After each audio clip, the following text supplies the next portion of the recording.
nossa terceira série de casos clínicos que a gente vai discutir, e Paulo vai começar com o caso dele, que a gente está aqui na expectativa. Estou curiosa para saber esse caso. Então, doutor Paulo Guedes, com a palavra. Deixa eu conseguir voltar aqui para onde a gente estava. Pronto.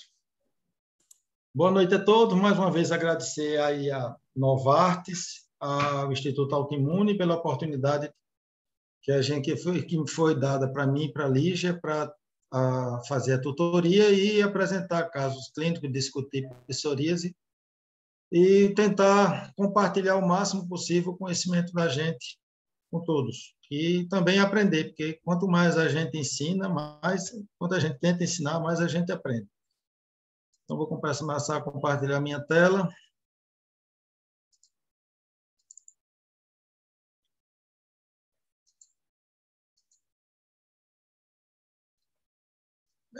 Está todo mundo me vendo? Sim, doutor Paulo. Sim, Sim, e a Sandela também.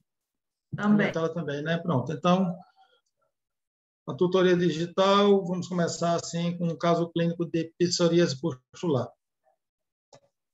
Então, era um paciente com 37 anos que tinha sido diagnosticado com psoríase há 10 anos. O atendimento inicial dele no CISAM foi em outubro de 2015.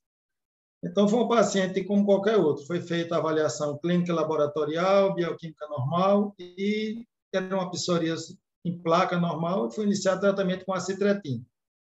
Mais ou menos um ano depois, em agosto de 2016, ele voltou ao CISAM com artralgias. Foi diagnosticado uma artrite psoriásica, foi suspensa a acitretina e iniciado o metotrexato com 15 miligramas por semana. Então, aí está o aspecto do paciente. Deixa eu voltar aqui. Vocês viram que, inicialmente, ele é um paciente com psoríase em placa, um paciente com peso mais ou menos normal, ele estava um pouquinho só acima do peso. Vocês podem ver essa discreta aqui ginecomastia, mas isso é uma coisa muito comum dos pacientes com psoríase. Tinha essas lesões grandes aqui no dorso. E algumas lesões ungueais, já tinha lesões nas mãos. Você vê que os dedos dele já tem um aspecto clássico do dedo de artrite psoriásica, com esse edema de artelho e também essa alteração ungueal. Então, em abril de 2018, durante a consulta de acompanhamento, ele mostrava uma dislipidemia, tinha um colesterol de 285, a PCR de 2. E viria uma piora das lesões cutâneas e das dores articulares. Então, foi feita uma nova avaliação clínica e assim, pensou-se num protocolo logo para biológico. Como ele já vinha com essa questão do colesterol alto e tinha também algumas alterações hepáticas, então foi suspenso o MTX e foi medicado com prednisona, inicialmente 60 mg por dia, e com Dirmame após a melhora. E o paciente retornou em julho de 2018 com PPD de 15 milímetros.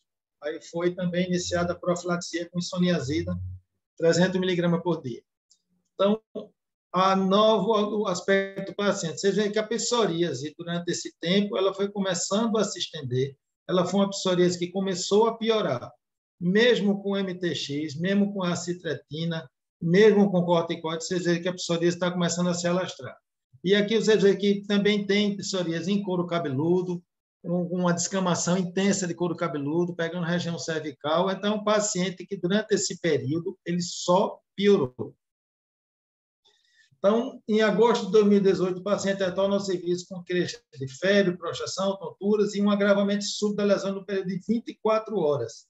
Isso é que chama atenção. Era um paciente que estava relativamente bem e, de uma hora para outra, ele começa a aparecer com lesões diferentes na pele e foi no serviço. E foi um dia que estava todo mundo no serviço, que é um dia que a gente atende, foi exatamente uma quarta-feira, e foi diagnosticado psoríase pustular. Aí começa a dificuldade. Então, providenciar internamento. É aí onde a gente tem os amigos para resolver as coisas. Então, graças à doutora Vanessa Medeiros, a gente conseguiu internamento hospitalar para compensação hemodinâmica, começar a corticoterapia e iniciar também antibiótico. Os exames laboratoriais já mostravam 15 mil leucócitos, uma PCR aumentada, uma hemoglobina de 11, que é um paciente que estava, provavelmente, ele estava diluído, ele estava retendo líquido. Ele, durante o internamento, evoluiu com melhora nas lesões de pele, febre e prostração e teve alta no 5º dia. Então, esse era o aspecto quando esse paciente chegou no CISAM. Vocês veem que a psoríase mudou completamente de aspecto. Você tem essas lesões disseminadas, pustulosas, são lesões que elas rompem rapidamente e deixam esse colarete de escamas. É difícil você ver as lesões, a pústula, porque como ela é uma pústula muito superficial, uma pústula subepidérmica, ela rompe com facilidade e deixa esse colarete de escama. Tinha essas lesões na mão a gente vai ter dificuldade em ver pústulas, você vê uma outra pústula, feito essa pústula aqui, porque como a arquitetura cutânea da mão, a pele é mais grossa, aí você vai ver menos pústula, você vai ver só as lesões eritematosas, e uma pústula ou outra que aparece. Aqui já o paciente internado, vocês veem as lesões disseminadas, tanto áreas de eritema entremeadas com lesões descamativas, com colarete de escamas. Aqui o aspecto do tórax do paciente, vocês veem que o paciente tinha um edema generalizado, que é muito comum, tinha um eritema generalizado, era um paciente que era como se fosse uma eritrodermia. Embaixo dessas lesões pustulosas, ele tinha um eritema generalizado, que é clássico dessas lesões de psoríase pustular generalizada, que era o caso do paciente. Aqui, uma visão da mão do paciente, vocês veem as lesões, poucas pústulas, vocês veem mais o eritema, e essa lesão, essa placa de eritema é a pústula que rompeu e deixou esse eritema residual. E aqui, nessa visão mais clara, você vê esse colarete de escamas que é típico, você vê ainda várias lesões pustulares que depois vão descamar e vão deixar esse aspecto aqui, e essa descamação laminar da pele, que também isso é característico da psoríase pustular. Então, em setembro de 2018, depois da alta do paciente, ele voltou ao serviço, após ele completar o desmame de corticoide. Ele começou o corticoide de novo durante o internamento. Ele já estava no 45º dia do tratamento de tuberculose latente com isoniazida, 300 mg por dia. Foi, então, iniciada a indução com Cosentyx, 300 mg por semana, que foi o tratamento que a gente conseguiu com a brevidade e a necessidade que o paciente tinha de internar, de começar um tratamento antes que ele recidivasse as lesões. Então, depois de 5 semanas de indução com secukinumab, você já vê que o paciente apresentava uma melhora, ele já tinha diminuído a infiltração, as lesões já tinham cicatrizado, isso em 5 semanas a 300 mg. A mão também já tinha uma discreta melhora, já tinha um edema melhor, as lesões já tinham também começado a subsidiar, e você vê que o aspecto já está melhorando, tanto das lesões ungueais como das lesões cutâneas. E, atualmente, é o aspecto do paciente, depois de 1 ano de Cosentyx, basicamente, 300 mg por dia, onde praticamente ele não tem mais nenhuma lesão de pele. É um paciente que está extremamente satisfeito com o resultado, uma melhora, assim, ele zerou o PASI, o DLQI dele foi simplesmente zerado também, e ele está se sentindo ótimo e mantendo o tratamento da psoríase, que inicialmente era uma psoríase em placas e evoluiu para a psoríase pustular, mas que ele saiu a contento. Então, a psoríase pustular ela tem várias classificações. Isso aqui é uma classificação clássica em psoríase pustular generalizada, que era o caso do paciente, tem petícula petiforme, que é da gravidez, psoríase pustular anular, psoríase pustular juvenil, psoríase pustular palmoplantar e acrodermatite contínua de Halopo. Como tem muitos autores descrevendo, cada autor vai deixar uma forma de psoríase. Então, teve um consenso em 2017 na Europa, que é o ERASPEN, que reduziu a psoríase pustular a esses 3 tipos: a psoríase pustular generalizada, a psoríase pustular palmoplantar e a acrodermatite contínua de Halopo. E com subclassificações, com ou sem inflamação sistêmica, com ou sem psoríase vulgar. Porque a psoríase pustular ela pode aparecer de novo no paciente sem lesões de pele, ele já pode abrir com psoríase pustular. A gente tem um paciente que eu estou investigando, que eu acho que é um caso, que é um caso mais raro ainda, e normalmente ele aparece, na maior parte dos casos, após uma psoríase vulgar que tem um agravamento e abre a psoríase pustular.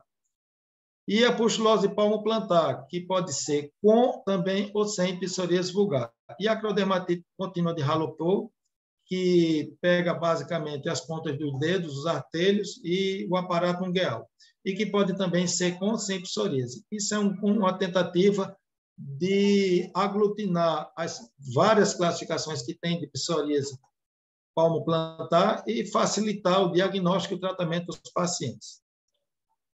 Então, aqui o que a gente vê é a histologia, né, o aspecto histológico. Aqui a pele normal. Aqui você vê a psoríase pustular num paciente que já tinha psoríase vulgar e que apareceu. Aí você vê os microabscessos aqui subepidérmicos nessa região. E o aspecto acantótico clássico da psoríase. E aqui uma psoríase pustular num paciente que não tinha psoríase vulgar e que abre direto com as lesões pustulares.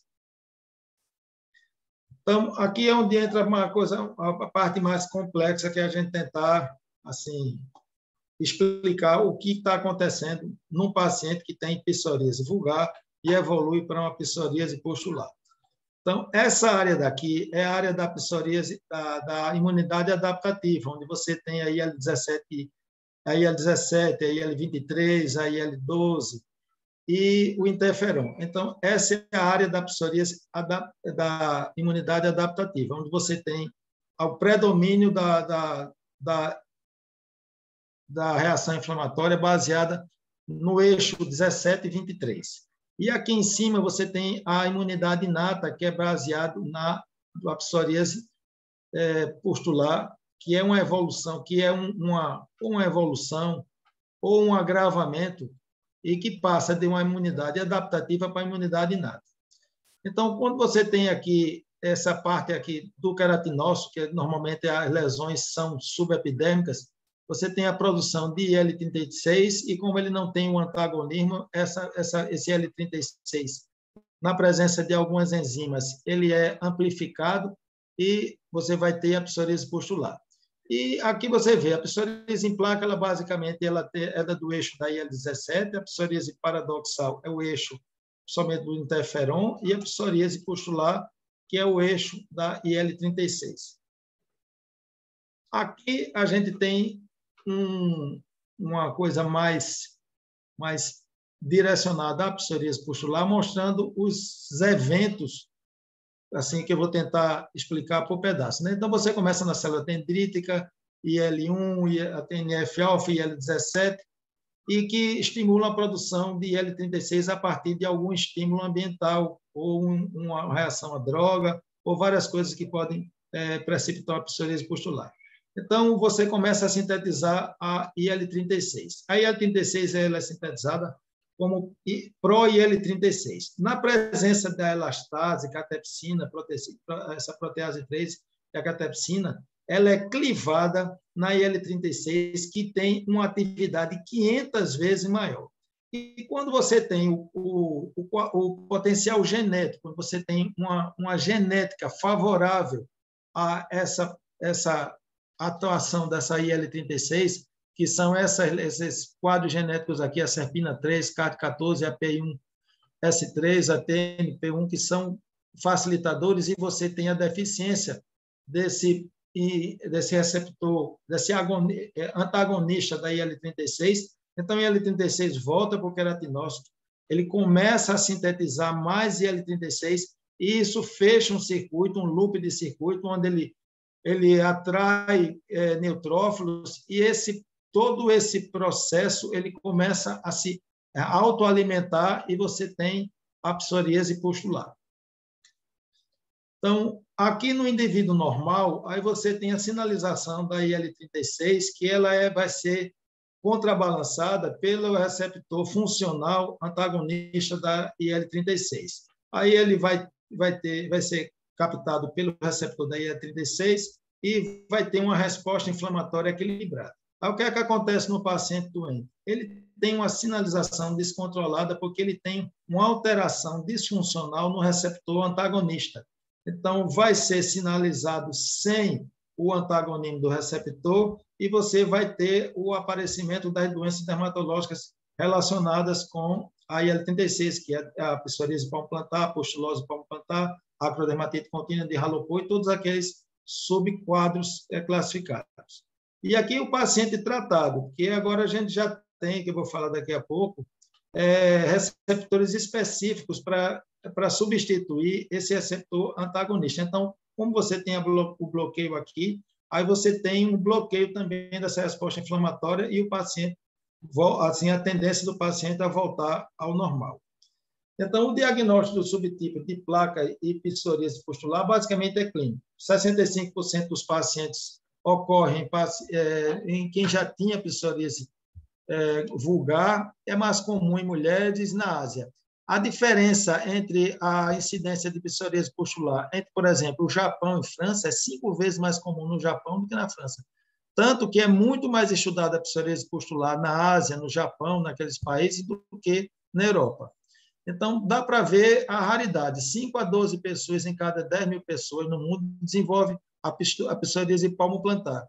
Enquanto a psoríase pustular generalizada, que é esse caso, é 2 a 7 pessoas por milhão. Teoricamente, Recife, que é uma cidade de 3 milhões de habitantes, vai ter entre 7 a 10 casos de psoríase pustular. Do mesmo jeito da psoríase em placa, está associado com síndrome metabólica, hipertensão, hiperlipidemia, diabetes, obesidade e artrite. Agora, em função da quantidade menor de casos, as causas genéticas ainda não são totalmente esclarecidas. Basicamente, são alterações nesses genes aqui, são os mais comuns, IL-36RN, CAD14 e API1S3. Pode ser também provocado por medicamentos como penicilina, lítio, iodo, hidroxicloroquina e corticoides e também por anti-TNF. É muito comum, quando você começa anti-TNF, o aparecimento de alguns psoríase pustular, principalmente quando você está tratando doença inflamatória intestinal. Então, tratamento. O tratamento, como não tem bula, e aí você tem vários, cada autor apresenta um tratamento. Então, a gente sai procurando um algoritmo que você pode utilizar, assim, do ponto de vista prático, quando você tem um caso de psoríase pustular. Então, você pode ter um caso de psoríase pustular. Se ela for palmoplantar e for uma doença limitada, aí você pode usar um corticosteroide superpotente. Se for uma doença extensa, de difícil controle, as terapias de primeira linha são os corticoides, você pode usar a citretina, não pode usar a citretina em mulheres que estão na idade fértil, e quando você não tem a citretina, alguns autores acham que você pode substituir por istretinoína, você pode testar a istretinoína, e pode usar também ciclosporina. E as terapias de segunda linha já são os biológicos, IL-17, TNF-alfa, IL-23, os Tecnomab, a Premilax, fototerapia. Como a gente aqui tem dificuldade, não tem a Premilax, tem dificuldade de fototerapia, sobram os biológicos para você tratar os casos mais recalcitrantes. Aí, do outro lado, você tem a psoríase pustular generalizada. O tratamento para a primeira linha é ciclosporina. Qual é o problema de ciclosporina? É difícil de você conseguir, assim, a curto prazo, quando você tem um paciente como a gente tinha. Não é fácil de você conseguir. Se ela é na gestação, aí você já vem para as terapias de segunda linha, que é prednisona ou prednisolona. E terceira linha biológica, aí entra de novo IL-17 e certolizumab pegol, porque certolizumab pegol é um biológico que não ultrapassa a barreira placentária. E do lado de cá, não é gravidez, aí você tem segunda linha, entra de novo biológico, que é o IL-17 e certolizumab pegol. E terceira linha, você volta para o biológico, o TNF-alfa, principalmente o infliximab, em função da potência, e IL-23, os tecnomab e fototerapia, que é aquela velha história. A gente tem dificuldade de ter fototerapia aqui. Então, o que é que está acontecendo? O que é que a gente conclui? Não há ainda um tratamento padrão para psoríase pustular em bula. Eu vi assim, que tem um protocolo já de estudo de spesolimab e tem outro protocolo de imsidolimab. Esse aqui foi no EADV e esse aqui já está publicado no BMG Open. Eles estão ainda em fase 2 para fase 3. Aqui a resposta foi boa, aqui também a resposta foi boa.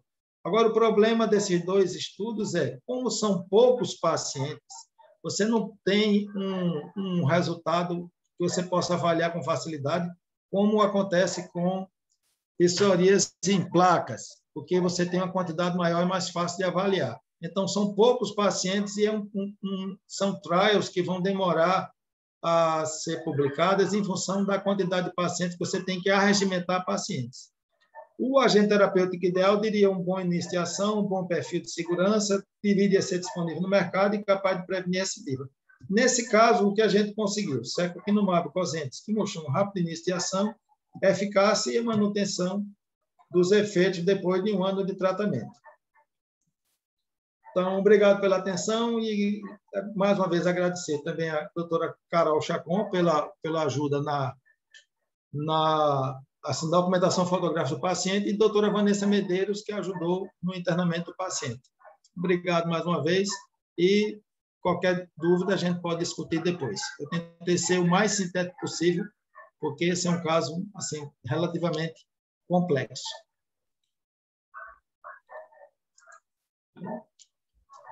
Voltei Excelente, agora. Paulo, como sempre. Excelente, como sempre. O Paulo, a gente fala dúvida agora no fim. Eu tenho dúvidas. Diga aí. Não, é assim, porque quando eu fui dar uma revisada em psoríase pustulosa, eles falaram muito da interleucina 1. Não sei se tu achou alguma coisa. Falaram do anaquina, do canakinumab. Tu viu isso? Eles têm uma certa ação, mas o que é que acontece? É aquela velha história. A IL-1, a IL-36 é da família da IL-1. No fim, o que vale é a IL-36. Anaquina e canakinumab têm um certo efeito, mas o que é que descobriram? Não dá para você dizer que são tratamentos assim efetivos pela pequena quantidade, é tudo relato de caso. O que tem hoje em dia, que tem mais relato de caso, então, se eu não me engano, com secukinumab tem 100 relatos de caso. Com anaquina tem bem muitos, e com canakinumab também. Então, aí eu fui mais pela quantidade de relatos. Como o secukinumab, né? O ustekinumab e infliximab, eles tinham mais relatos, eu preferi citar eles. E os autores também, alguns falam disso, e tem autor que nem sequer fala deles, em função da exiguidade de relatos. Como tem pouco relato, você não pode dizer se aquilo ali foi uma coisa que ia evoluir daquele jeito ou se foi o efeito do IL-1. Então, o pessoal está ligado mais na IL-36, que é o spesolimab, que é o que está mais adiantado e que teve um resultado muito bom assim, os primeiros trabalhos. Perfeito.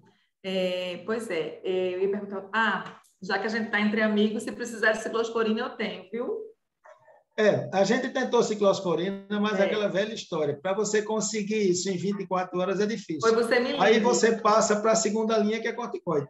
Perfeito. Você me liga que eu tenho, porque eu pego a sobra do transplante. A gente com cisão antigamente tinha, mas o que é que acontece? A gente deu. Aí, na hora que a gente precisou, a gente tinha dado.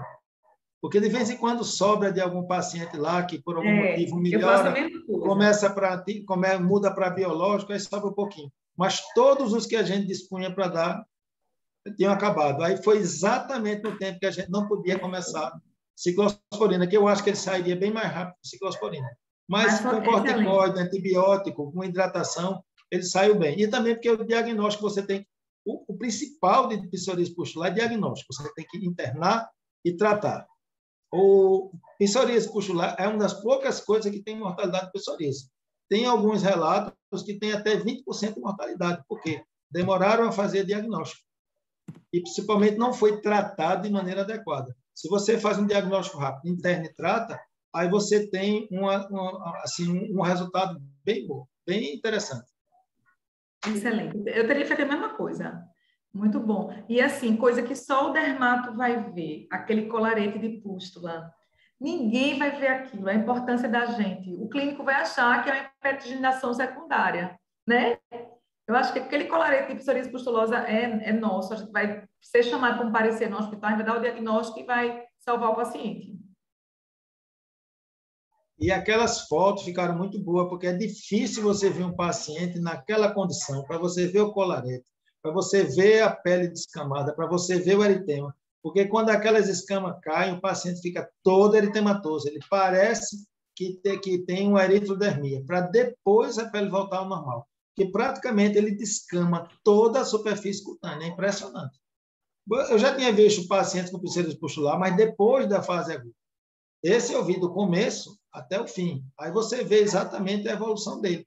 E eu fui ver vários casos clínicos, ou tem muita foto do início, ou tem muita foto do fim, mas não tem começo, meio e fim. Esse a gente conseguiu fazer começo, meio e fim, desde da chegada do paciente.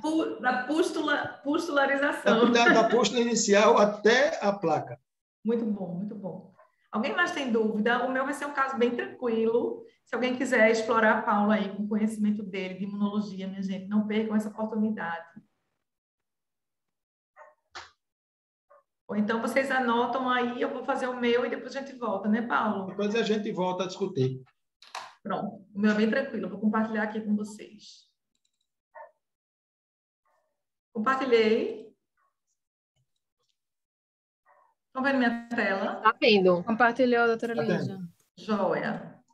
Então, vamos dar continuidade à tutoria digital, né? Queria agradecer ao Instituto Autoimune, a Novate, pela oportunidade. Eu acho, sinceramente, que uma das pessoas que mais ganha com isso sou eu, sério, porque está diretamente com o Paulo, está estudando, né? A pessoa que monta a aula, às vezes, é a que mais estuda. Então, eu queria agradecer, oportunidade excelente. Eu estava comentando com Maria que é um projeto pequeno, mas que chama atenção, né? Então, assim, a gente conseguiu chamar a atenção de colegas de outros estados, de outras da indústria. Então, vamos acender a chama da psoríase, nem que seja em pequenos grupos. Então, esses são meus conflitos de interesse. E eu vou falar para vocês de psoríase pediátrica. Estou muito feliz que Grazi está aqui, que Lu está aqui, que são pessoas que gostam de tratar criança, né? E eu vou começar fazendo uma pergunta para vocês de como vocês se sentem quando chega uma criança no seu consultório, né? Então, assim, quando chega uma criança no consultório de dermatologia, eu não sei vocês, mas eu me sinto assim, né? Eu não fiz pediatria, eu não tenho muita experiência com criança, eu tenho dificuldade de calcular dose, né? Então, eu fico, quando eu vejo uma criança pequena no meu ambulatório, eu meio que me desespero, né? Então, a gente vai falar da psoríase na infância, é uma coisa que está acontecendo com uma certa frequência no meu ambulatório. Depois eu vou comentar por quê. Um dos motivos, eu acho, que é porque eu imito tradicionalmente um hospital da infância, né, materno-infantil. Outra causa é que eu tenho o Dr. Walter e Matilde atendendo criança, e eles estão acabando triando esses pacientes de psoríase da infância para o meu ambulatório, e tem sendo um aprendizado muito rico, né? A gente catalogou 40 pacientes em 2019, antes da pandemia. Infelizmente, vocês sabem como o brasileiro é, a gente não publicou ainda, mas a gente tem visto bastante, tem sido nosso dia a dia. Então, eu falo para vocês de um caso de um menino, sexo masculino, que chegou para a gente no final do ano passado, vai fazer um ano agora que a gente acompanha esse menino. Ele já estava no ambulatório da pediatria, da dermatopediatria geral, um menino de 7 anos que vinha acompanhado pela mãe e tinha psoríase desde os 4 anos de idade. Ele chegou no nosso ambulatório, para chegar para a gente, já chega meio tarimbado, assim, ele já fez algumas coisas. Então, ele tinha feito uso de inúmeros emolientes, né? Às vezes, esses pacientes, eles compram hidratantes mais caros, a gente estava falando isso hoje. Às vezes, os pacientes gastam com hidratantes mais caros, que não vai fazer aquela diferença, de fato, na psoríase. Em uso de shampoo de coaltar e em uso de corticoides tópicos esporádicos, nas mais diversas combinações que a gente vê no dia a dia. O paciente estava sem ir à escola, né? A gente geralmente vê isso nos pacientes com psoríase pediátrica. A mãe queixa que não está indo para a escola, que sofre bullying, né? Às vezes eu percebo, não como dermatite atópica, mas eu percebo uma certa, uma tristeza nesses pacientes, né? Uma retração, né? Um encolhimento, não daquele jeito que a gente vê em DA, né? Mas assim, a gente vê também, claro, pelo estigma da doença.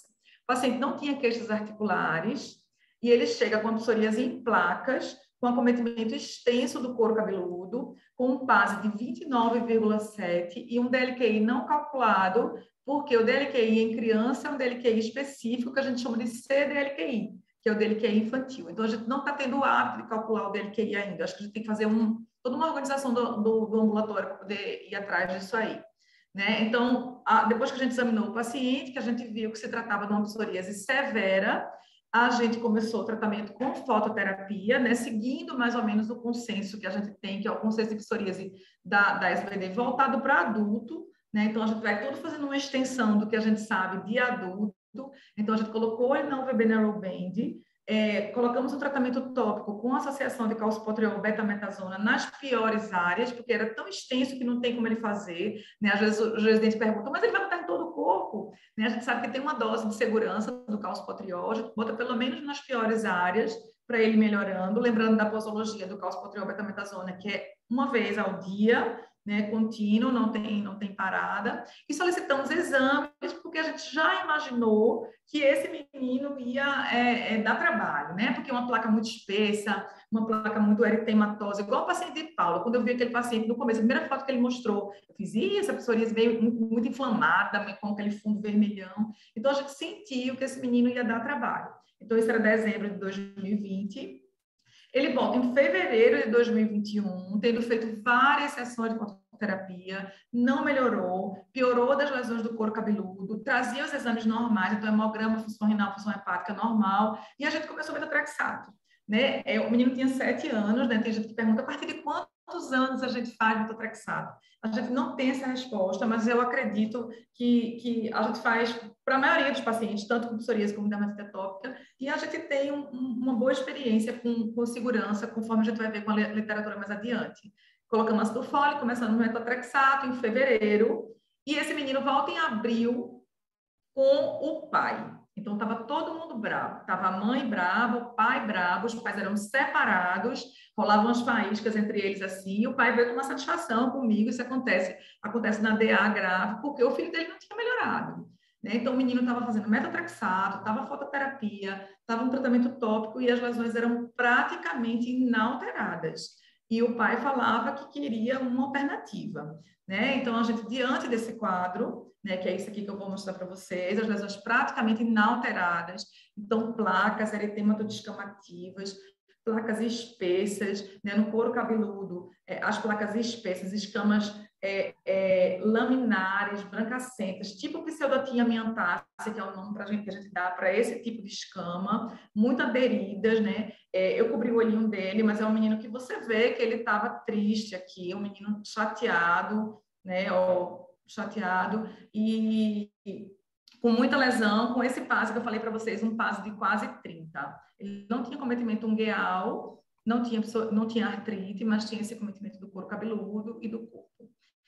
Em maio de 2021, ele retorna, então ele retornou rápido. Esses meninos, geralmente, a gente deixa um ambulatório meio de porta aberta. Ele volta um mês depois com os exames de triagem para imunobiológico normal. Então, quando ele saiu dessa consulta com o pai, já tendo feito metotrexato, fototerapia e tópico, a gente pensou realmente em começar o imunobiológico, né? A gente não fez o DLQI, mas a conversa, né, a experiência sugeria um impacto importante negativo na qualidade de vida. Então, a gente pediu os exames, pedimos PPD, raio-x de tórax, tudo que a gente pede para adulto, e quando ele voltou no mês seguinte, eles providenciaram rápido, eles têm plano de saúde. A gente começou o Etarnesept, 25 miligramas subcutânea a cada 7 dias. Começamos o Etarnesept seguindo o nosso PCDT. Né? Eu confesso que nessa época, em maio de 2021, a gente já tinha aprovação do Stelara, do Ustekinumab, mas a gente não pôde fazer porque ele estava no SUS, e o biológico do SUS para a psoríase infantil é o Etarnesept, certo? Então, isso foi em maio, e o menino volta assim em agosto. Maravilhoso. Então, maio, junho, julho, agosto, e foi uma coisa impressionante, emocionante, o menino estava maravilhoso. Olha o couro cabeludo do menino, né? Então, assim, psoríase couro cabeludo, difícil de tratar, não tem psoríase couro cabeludo na bula do Enbrel, do Etarnesept, mas o menino teve uma melhora impressionante e a gente ficou muito feliz. Né? Então, revisando um pouquinho para vocês, um caso simples, assim, de evolução muito tranquila, diferente do de Paulo, mas que exige a tomada de certas atitudes, né? A gente não tem tanta experiência com biológico na infância, e eu fui procurar, e vocês veem que a gente não tem praticamente nada de psoríase na infância aqui, no PubMed, e parece que as pessoas começam a voltar os olhos para a psoríase na infância. Eu fiz um pequeno resumo baseado praticamente nesse artigo, que é um artigo de revisão de 2017, publicado no JAAD, e no nosso consenso de psoríase, que tem um capítulo só de psoríase na infância e adolescência, tá? Da minha amiga Ju, que é incrível.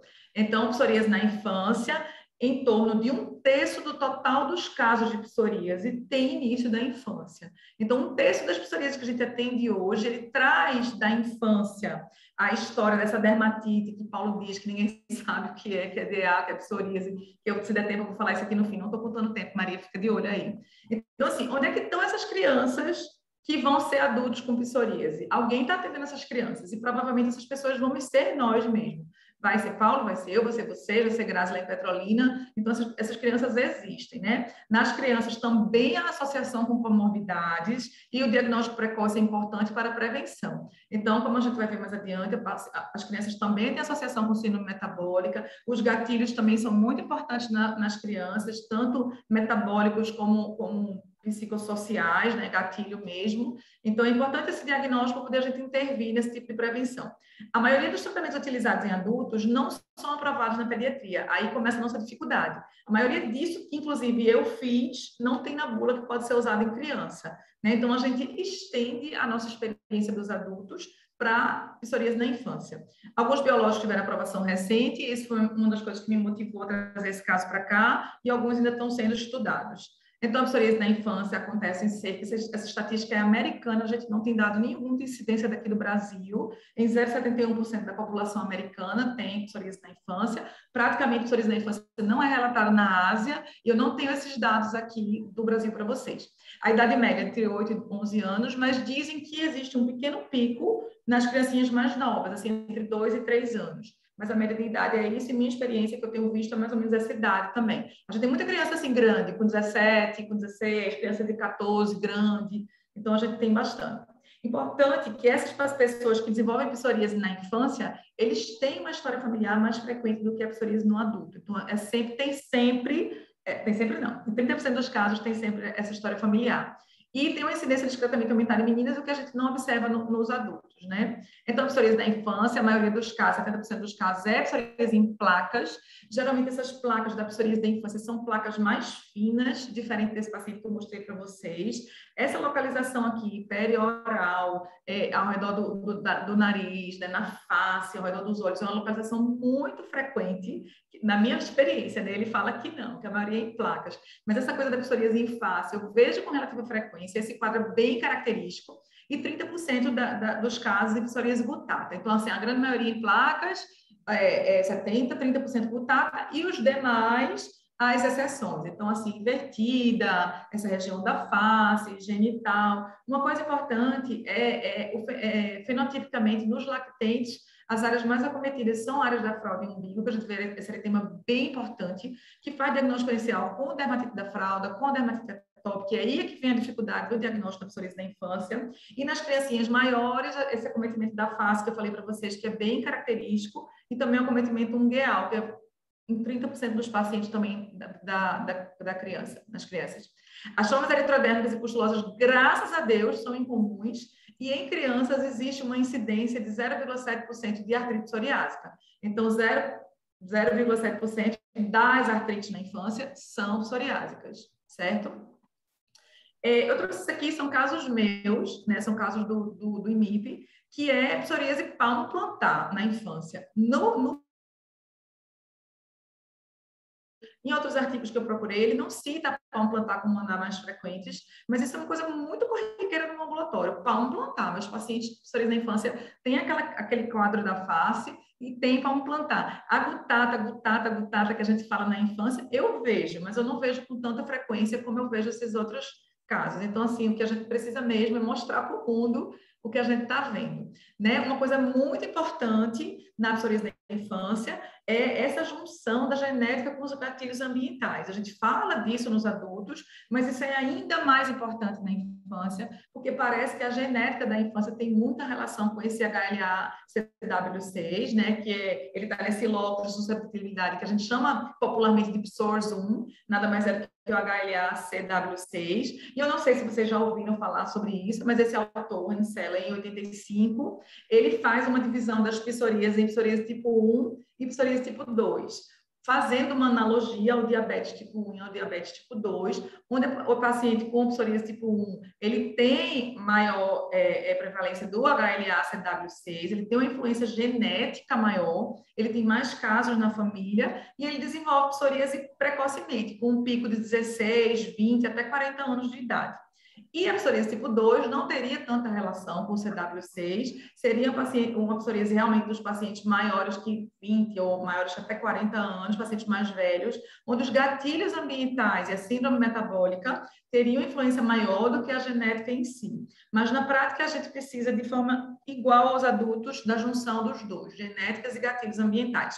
Um gatilho ambiental clássico que a gente vê é o relato de infecção estreptocócica de faringe e até perianal, como eu vi, engatilhando o processo de psoríase butata.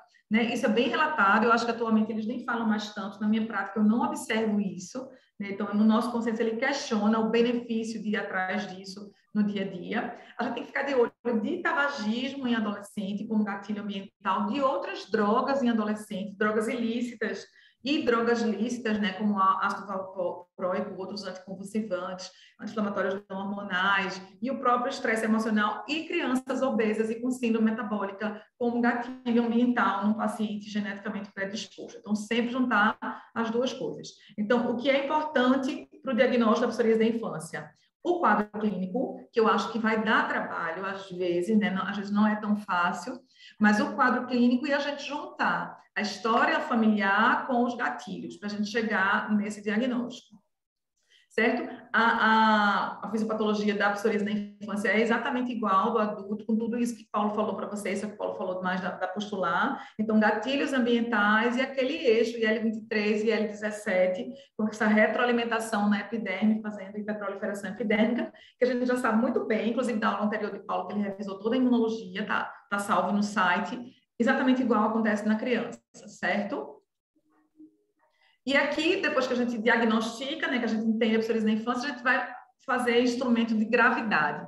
Avaliar a gravidade na psoríase na infância são os mesmos instrumentos que a gente faz no adulto. PASE, PGA, BSA e esse CDLQI, que é o DLQI infantil, que é com esses desenhos aqui, que eu particularmente não tenho experiência, né? Vamos tentar, não sei como a gente vai colocar isso na nossa rotina, mas se a gente quiser alguma coisa de qualidade de vida na infância, é esse questionário que está aprovado, está validado no Brasil para a gente avaliar a qualidade de vida na infância. Né, comorbidades na infância. Ficar de olho não é porque é criança que não tem síndrome metabólica, que não tem síndrome resistência insulínica, que não tem obesidade, cara de Paulo isso, né? Existe um autor que fala de uma certa marcha psoriásica, então a gente na ponta dando o diagnóstico de psoríase e a gente intervindo para que essa criança não evolua para resistência insulínica, obesidade, disfunção epitelial e doença arterial coronariana. Né? Mas essa tal dessa marcha psoriásica é questionada por outros autores, esse é relato de um autor. Muitos estudos mostram a associação de psoríase metabólica e obesidade em pacientes pediátricos, tanto como gatilho, como a sustentação desse quadro inflamatório crônico. Né? Os pacientes com psoríase pediátrica têm um risco 2 a 4 vezes maior de ter doença de Crohn e artrite reumatoide. 1 a 10% deles pode desenvolver a artrite psoriásica, geralmente uma década após, não é? A doença de pele precede. E atenção especial a essa história dos fatores psicossociais, do bullying, da abordagem ao familiar conjuntamente com a criança. O tratamento de escolha para psoríase na infância é o tratamento tópico, né? Então a gente preferencialmente começar com o tratamento tópico, né? Mesmo com os casos moderados e tal, preferência ao tratamento tópico, né? A base do tratamento com emolientes e queratolíticos. Chamo atenção para vocês para o ácido salicílico, que deve ser usado acima de 2 anos por conta do risco de salicilismo. O tazaroteno e antralínico altar são drogas de segunda linha, né? Os inibidores de calcineurina têm em bula sua aprovação para uso em crianças acima de 2 anos, mas para a psoríase ele ainda é off-label. Mas a experiência dos autores, eu acredito que a nossa experiência seja de segurança e eficácia questionada, mas a segurança dos inibidores de calcineurina para tratamento de psoríase, principalmente de face, genital e herpes intertriginosas. Os corticoides tópicos isolados de alta potência, cuidado, Paulo acabou de mostrar um caso de pustulosa, então o corticoide também é uma droga provável engatilhadora de rebote, de complicação, então no máximo 15 dias. O que eu percebo é um medo do endócrino e o medo do pediatra, o endócrino pediatra, dessa história da supressão do eixo, né? Então eu vejo muito isso em DA, o pediatra me ligar, o endócrino pediatra me ligar, Lígia, vai suprimir o eixo. Eles têm muita atenção com isso, porque as crianças são, de fato, mais sensíveis a esse uso prolongado do corticoide tópico, especialmente em alta potência. Tá? E a associação com vitamina D do corticoide tópico seria a droga de primeira escolha para os adultos, a associação dos dois, mas que não tem bula, o nome comercial é da Ivobet, né, vocês sabem, não tem bula que é para usar em crianças, mas a gente usa, todo mundo usa, né? Existe uma eficácia e uma segurança comprovada por vários autores, mas é off-label, então a responsabilidade é nossa, e fiquem atentos apenas à quantidade máxima, que é de 45 gramas por metro quadrado por semana, para não haver alteração no metabolismo do cálcio e do fósforo, que é uma provável complicação dos usos do derivado da vitamina D, calcipotriol tópico. A fototerapia é o tratamento de primeira linha para pacientes com psoríase mais extensa, pacientes pediátricos com psoríase mais extensa, né? O mais seguro seria o UVB Neuroband e o Excimer Laser. A gente deve evitar psoralenos na infância. O psoraleno tópico, né, ele enfatiza bem no nosso consenso, nesse artigo de revisão, que ele é carcinogênico, principalmente se eu coloco o paciente na máquina por muito tempo. O psoraleno sistêmico, ele é indicado para crianças acima de 12 anos, né, porque ele é hepatotóxico, ele pode ser mielotóxico, inclusive, dá náusea, vômito, toxicidade. Então, evitar psoraleno sistêmico para crianças menores que 12 anos e o tópico também. Então, preferir o UVB, né, Neuroband puro. E a gente não esquecer que aqui no Brasil a gente tem sol. Então, assim, os artigos falam, poxa vida, nos países que tem sol, coloca a criança para tomar sol. Então, não esquecer disso. Tá? A fototerapia, como o Paulo falou, depende da disponibilidade do serviço, depende do acesso. A criança consegue vir 2 ou 3 vezes por semana? Qual a idade da criança? Ela consegue ficar em pé aqui dentro? Eu tenho um bebezinho que a gente entra com a mãe aqui dentro, mas veja só a complicação que isso pode ter, né? A mãe entrar com ele. Né? Então, fototerapia, eu tenho boas respostas, minha experiência é relativamente boa, mas eu tenho dificuldade com esses quadros mais extensos, como a gente viu. O tratamento sistêmico, não existe também, como não existe para o tópico, guideline ou consenso sobre o tratamento sistêmico para a psoríase pediátrica. O que a gente tem é a nossa experiência com o adulto e o que a gente tem em criança é uma experiência de ciclosporina dos transplantados, metotrexato na artrite reumatoide juvenil e aspiratina nas ictioses. Então, a gente traz para a psoríase pediátrica os dados de segurança, né? A gente estende dessas outras doenças, mas a gente não tem nada que mostre o que é que a gente tem que fazer primeiro, como é que funciona. Porém, o nosso consenso e a maioria dos estudos diz que o metotrexato é uma droga de primeira linha para os casos refratários e graves de psoríase que não responderam à foto quando essa está disponível. E é isso que a gente faz, né? Então, a dose é essa de 0,2 a 0,7, é tranquila, é segura, a gente não vê nada, e tem uma resposta relatada de um passo 75 em 1/3 dos pacientes na semana 24. Então, é uma resposta muito pobre diante do que a gente está acostumado a ver para adulto, né? A gente quer mais da psoríase hoje em dia. A ciclosporina também, a gente tem o dado de segurança das crianças transplantadas, né? Então, faz a psoríase pustulosa refratária em criança. Eu nunca fiz ciclosporina para psoríase, eu tenho caso de DA muito, mas para psoríase eu não tenho, mas é uma carta na manga que a gente tem. A astretina, que eu praticamente não uso em crianças, né? Mas, assim, eles relatam que é seguro, que essa história da interferência no sistema osteomuscular, a gente não vai ter grandes complicações por isso. E ele mostra um passo 75 em 44% dos pacientes na semana 16. Uma outra série de casos. É tudo série de casos, não tem nada de revisão sistemática, não tem nenhum consenso, não tem nenhum guideline. A dose da astretina é essa, os efeitos colaterais são esses que a gente já conhece dos adultos. Aí vem a terapia biológica, com maior eficácia, maior comorbidade posológica, menor necessidade de monitorização com exames e uma terapia alvo, né, que vai treat to target, tratar quem está efetivando essa resposta inflamatória diretamente no alvo, né, com menor toxicidade para essa criança, mas elas permanecem como medicações de segunda ou terceira linha para psoríase ainda. Na maioria dos artigos, eles colocam como se fosse a escada ainda, como depois da falha, depois da refratariedade, a gente ir para o biológico, certo? E aí a gente tem o parecer da Conitec de 2019, que fala um capítulozinho de crianças, que ele fala o seguinte, ó, que o metotrexato é droga de primeira linha para a forma glutata em placa, né? Exatamente isso que a gente falou. E se houver falha, você partirá para uma terapia de segunda linha, que é o uso do Etanercept. Então, no SUS, pelo PCDT, pela regulamentação do parecer do Conitec, a gente tem que fazer Etanercept, é o único biológico aprovado no SUS para crianças com psoríase na infância refratárias aos tratamentos de primeira linha. No nosso consenso, que foi publicado no ano passado, ele já fala do Etanercept, que tem bula para crianças a partir de 6 anos, e aí vem o Ustekinumab para crianças a partir de 6 anos também. Então, o Ustekinumab tem bula aprovado em 2020 para crianças a partir de 6 anos, mas o Conitec não reconhece o Ustekinumab como droga que você possa fazer de primeira escolha para crianças. Tá? Então, no SUS, a gente vai fazer Etanercept, e no privado, a gente vai fazer Etanercept, Ustekinumab e a grande novidade de agora, mês passado, 2 meses atrás, né, Paulo? A aprovação do Secukinumab, do Cosentyx, para criança a partir de 6 anos. Então, assim, temos em bula agora 3 biológicos aprovados, né? No privado permanece os 3 e no SUS apenas o Etanercept. Eu confesso que eu tenho um certo preconceito com a Etanercept, eu acho a resposta discreta, mas vocês viram o que aconteceu com o nosso paciente. E a nossa experiência é essa, uma resposta dramática aos pacientes pediátricos tratados com Etanercept. Então, para finalizar, esse é o nosso paciente, eu tomei a liberdade de deixar vocês verem o rosto dele na última consulta, né? E chamo vocês para ir um olhar além. Então, crianças não são adultos pequenos. A gente não pode estender os dados dos adultos para as crianças. A criança é uma população específica, a gente precisa de guidelines, a gente precisa de estudo, a gente precisa de se posicionar com relação ao tratamento da psoríase pediátrica. Existe escassez de dados, a gente não publica, eu faço a minha culpa, eu tenho muito paciente, tenho muitos com metotrexato, com biológico, e está lá guardado, né? A gente não publicou. As crianças não são isentas de comorbidade, então ficar de olho e promover uma educação que vai além do paciente. Aí é onde está o trabalho da pediatria, que você tem que abordar toda a família, né? Então, meus residentes vêm, a gente abordando toda a família, tanto com DA como psoríase, e visando sempre a qualidade de vida desse paciente.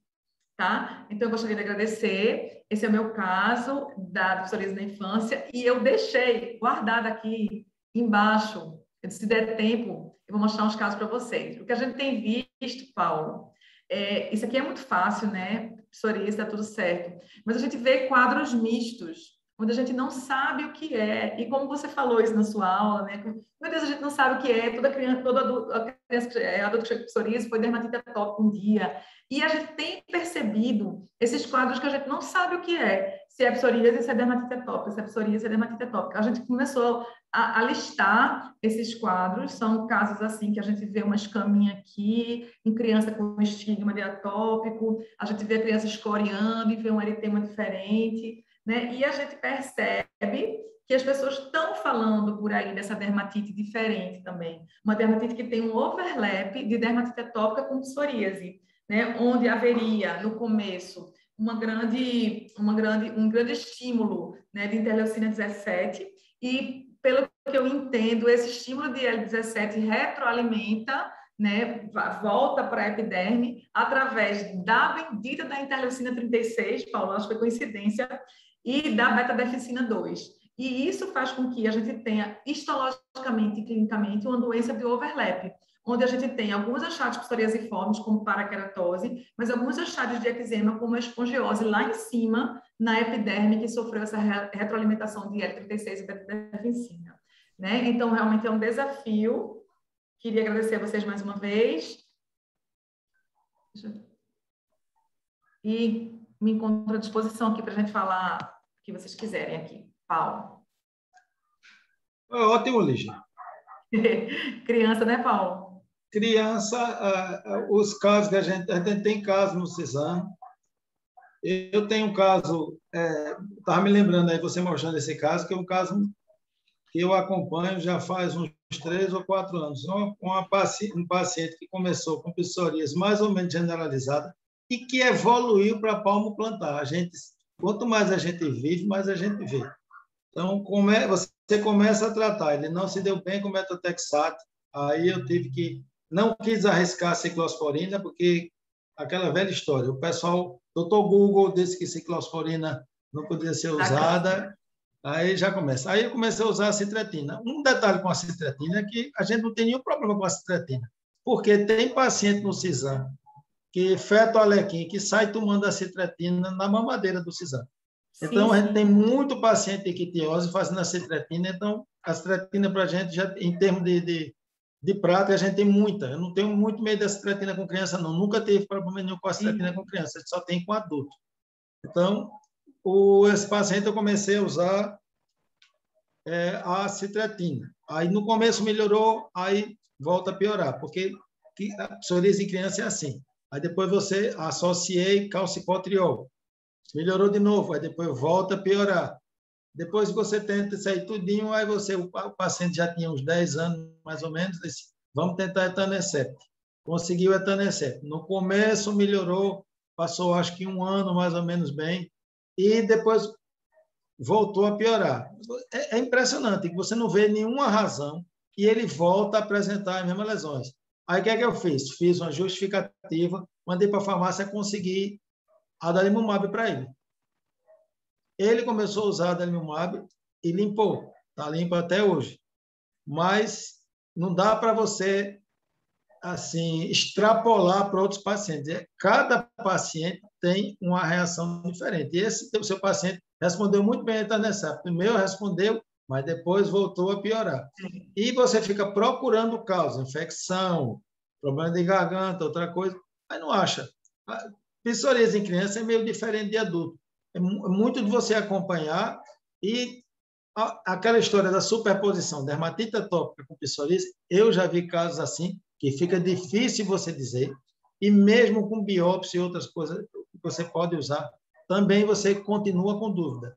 Fica um quadro superposto, que algumas vezes parece eczema, outras vezes parece psoríase. Ele fica limítrofe, ele fica viajando, dependendo da condição da criança, de um lado para o outro.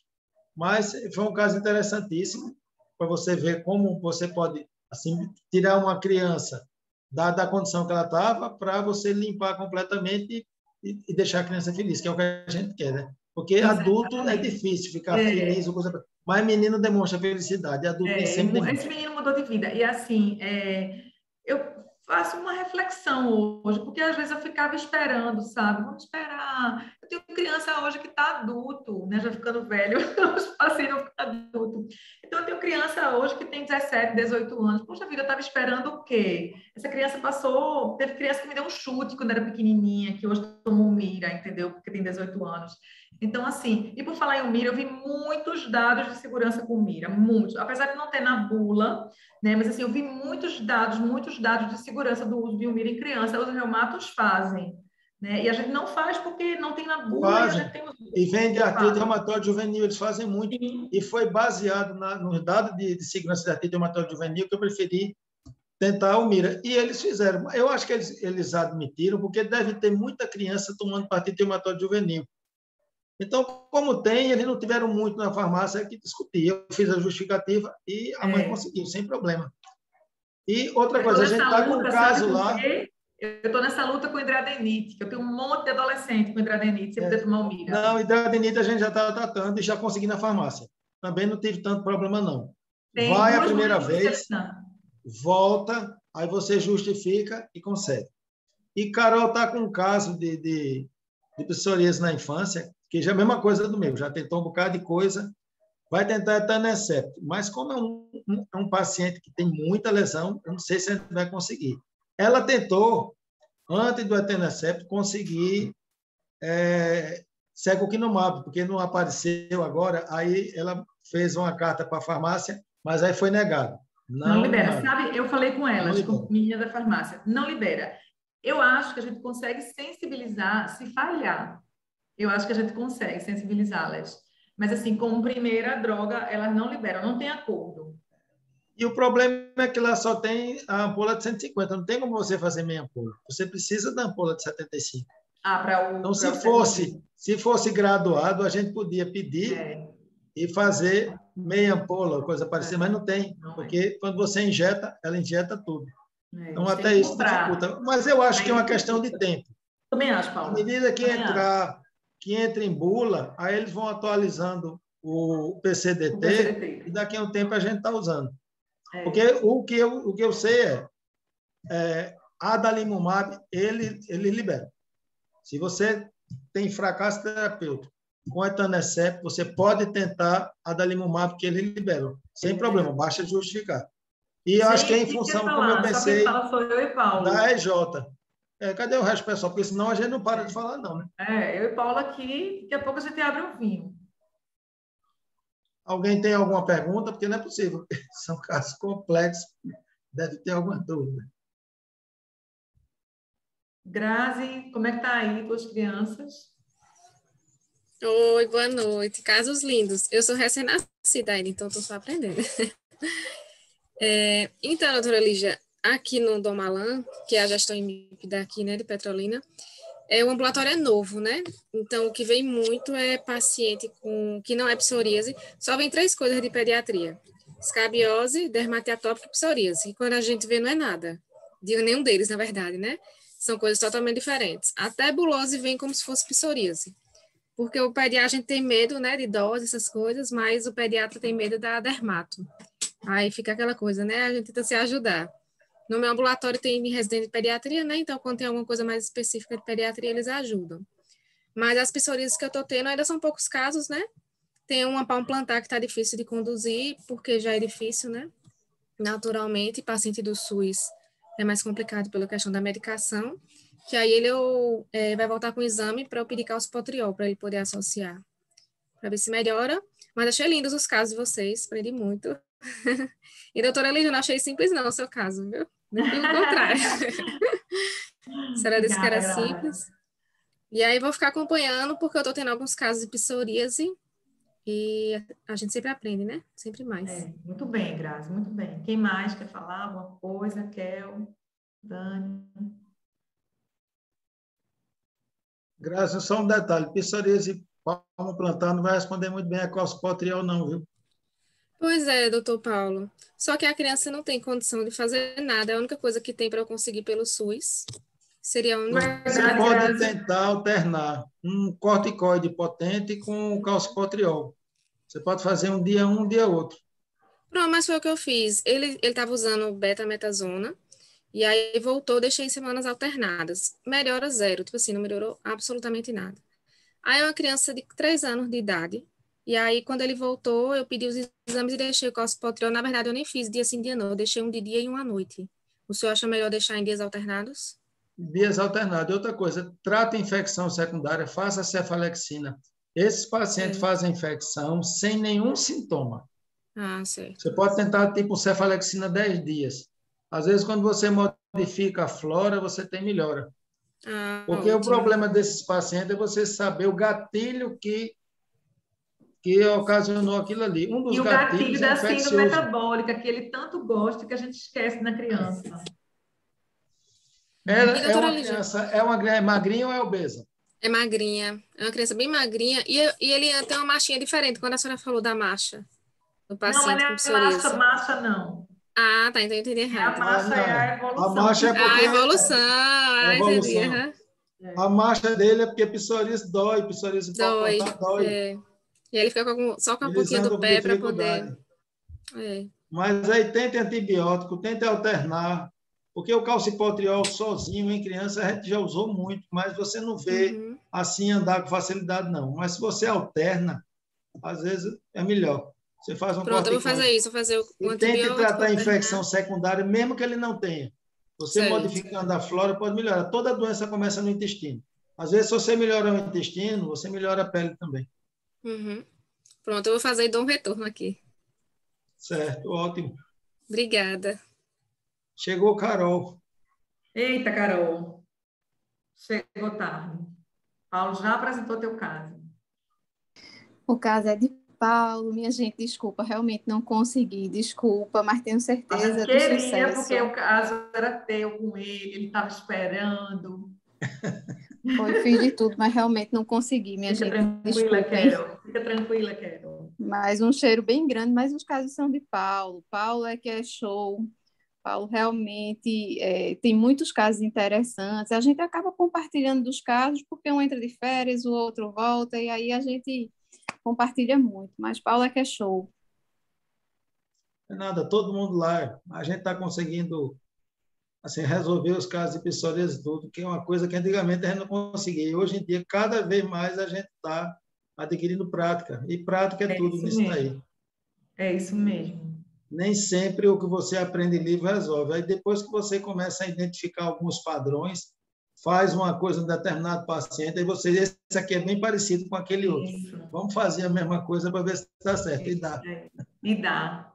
A gente está tentando fazer fenotipicamente o que a gente faria com uma genética, né? Maria chegou, É, acabou o tempo.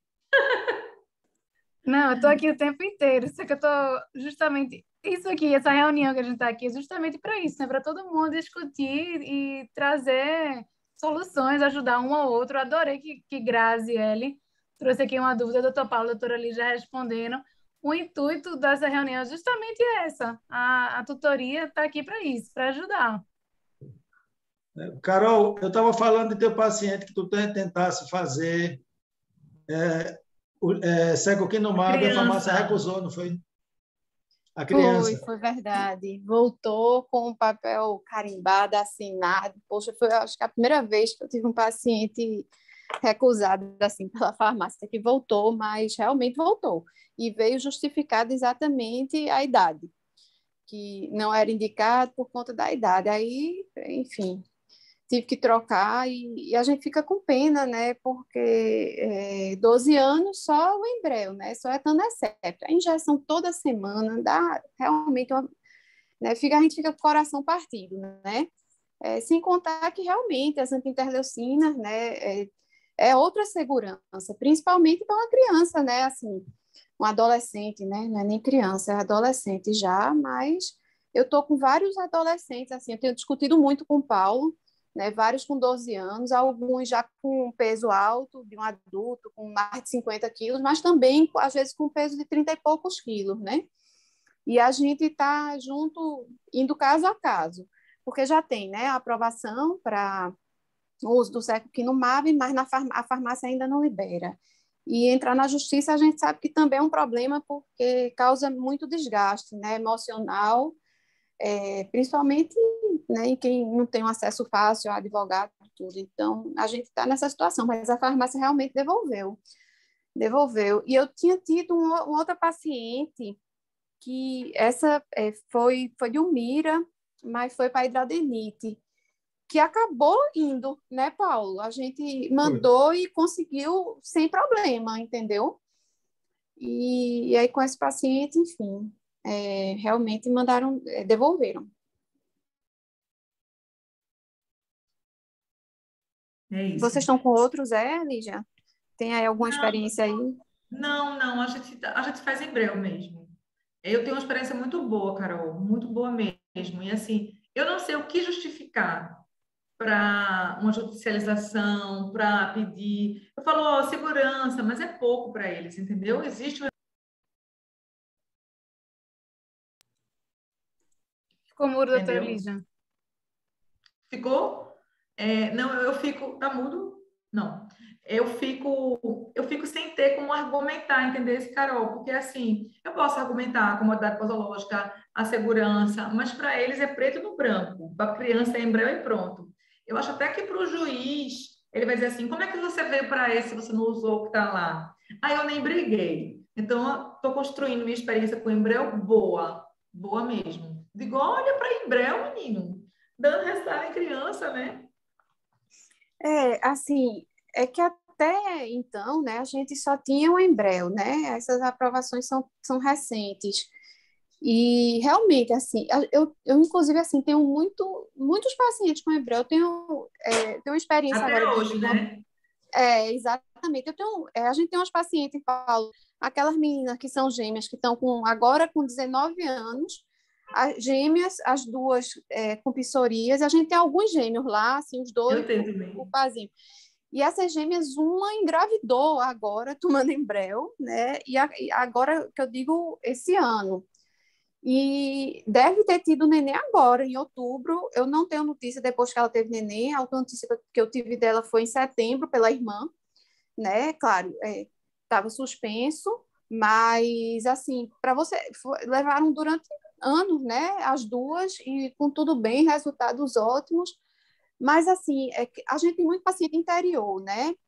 E essa pandemia também fez a gente ver as coisas diferentes. A gente tem muitos pacientes que a gente perdeu de vista durante a pandemia, que a gente sabe que continuam o tratamento, recebendo da farmácia, mas que a gente perdeu as avaliações, né? O controle. Então, e criança, né? Realmente, assim, eu fico bem pensativa, sabe? Eu acho que vai, assim, essa aprovação na medida que Também for acho. chegando, realmente faz muita diferença tomar 2 canetinhas, né? Tomar uma injeção no mês do que tomar toda Com semana. Então, certeza. eu acho que isso por si só, né, já é muito importante. E realmente, em relação à segurança, a gente sabe que as crianças têm um prognóstico, né, que a gente tem que pensar melhor, né, para o futuro. É diferente de um adulto que chega com psoríase, a gente pega essas crianças, né, criança com o futuro todo cheio de psoríase aí, cheio de biológico pela frente. É É isso isso, a gente tentou, E mas voltou. caso o embrião não funcione, a gente pode tentar, que eu tenho certeza que consegue, o MIRA. Porque a gente se baseia na artrite reumatoide juvenil, que eles lá na farmácia devem tratar muita gente, que o reumato E trata. eles têm a droga, né? Eles têm E tem a seringa para criança. têm a seringa. É isso, Aí acho isso que foi, facilita. né? Alguém quer falar mais alguma coisa? Bem, mais alguma dúvida?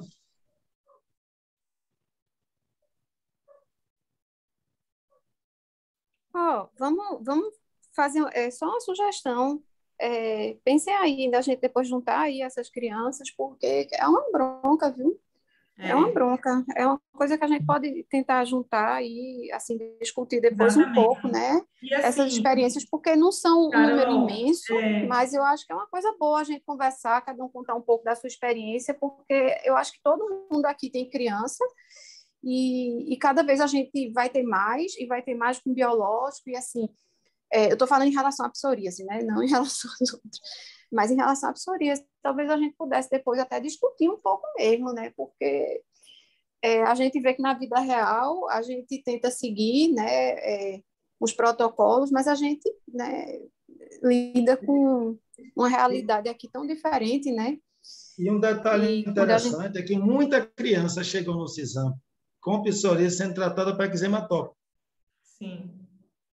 E é o que eu falei no começo, Carol, que eu cataloguei, né? Não publiquei. Tem alguém aqui, iPhone, não sei se é Raquel.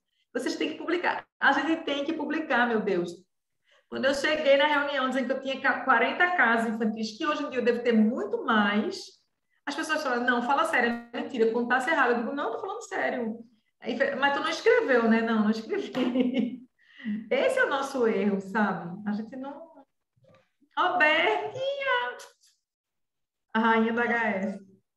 É uma mistura de erro com vida complexa. Quem trabalha para fazer isso daí, trabalha só fazendo isso daí. Você juntar tudo isso, ainda juntar 40 casos para publicar, é preciso um outro estilo de vida, outra cidade, outro lugar. É meio Sim, complexo isso daí. sim. É outro país. É outro país. Mas a a gente gente tem A sempre Beta quer guardado tenta. perguntar alguma coisa, Beta? Roberta, alguma... Ela está aqui quietinha. Beijo. Obrigada, amiga. Depois a gente fazer um DHS, bem legal. Então é isso, né, Maria? É isso aí. É isso. Foi muito bom. Parabéns, doutor Paulo, doutora Lígia, excelente. Obrigada pela participação de todos. Muito obrigada e até a próxima aula. Gente, obrigada. Cada vez mais difícil a gente estar aqui online, todo mundo. Então, só agradeço a vocês. A aula vai ficar gravada para quem não conseguiu A entrar. paciência de todos. Um beijo. Boa noite, Maria. Boa Obrigada. Paulo, noite, obrigada. muito obrigada. Até logo. Boa noite, obrigado a todos. Tchau.